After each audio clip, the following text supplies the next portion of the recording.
labor, normal labor.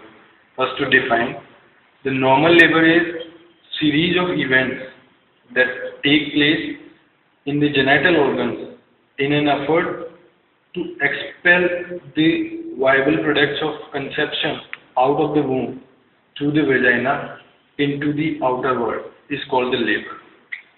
And for normal labor, we have some prerequisites like it should be at term without any assistance with minimal aid, like only episiotomy is allowed. It should be singleton pregnancy.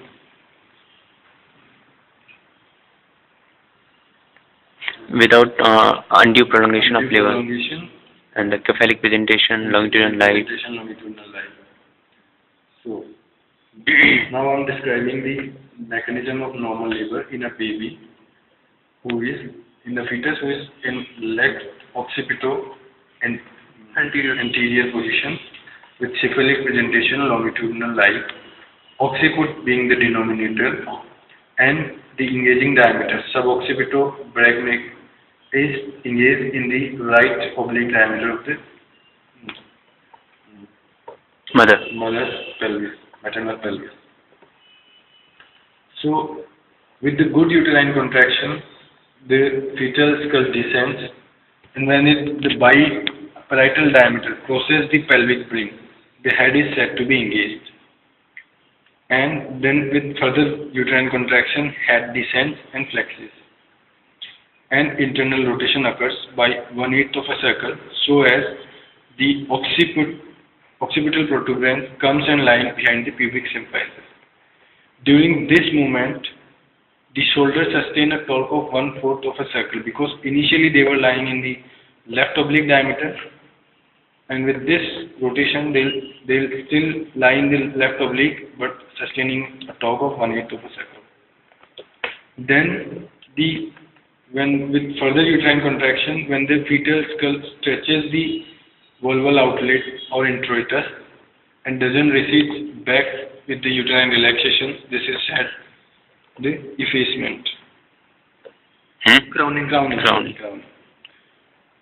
Now with further uterine contraction, the baby's skull is delivered with extension, but the occipital protuberance still lies behind the pubic symphysis.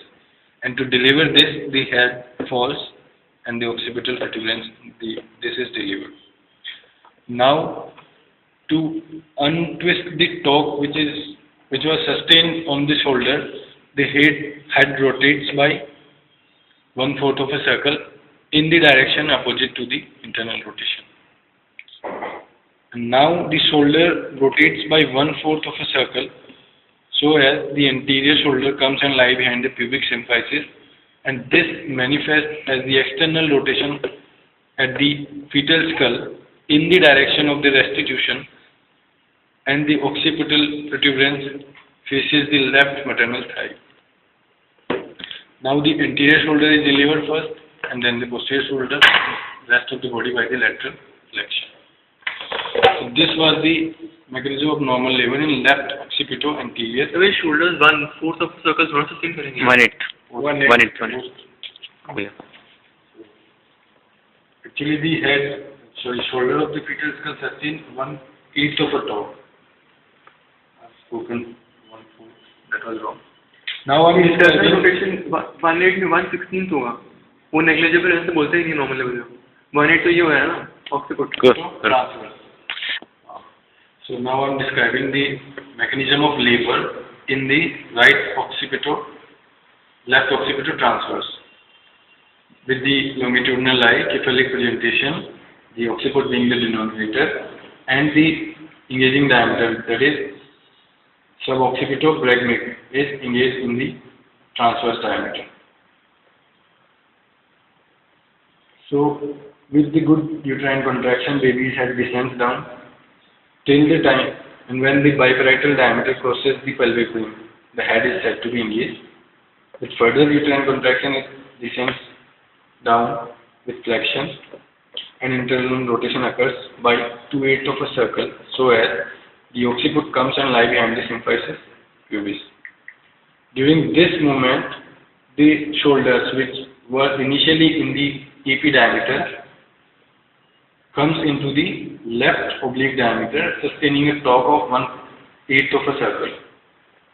Now, similarly, 1/8 तो उसमें भी हो रहा है, लेकिन इसमें 2/8 हो रहा है ना, 2/8 मैं बता रहा हूँ. Now, the fetal skull is delivered. Sorry, when the fetal skull stretches the vulval outlet and doesn't recede back with the uterine relaxation, the head is means the crowning occurs. Then the head fetal skull is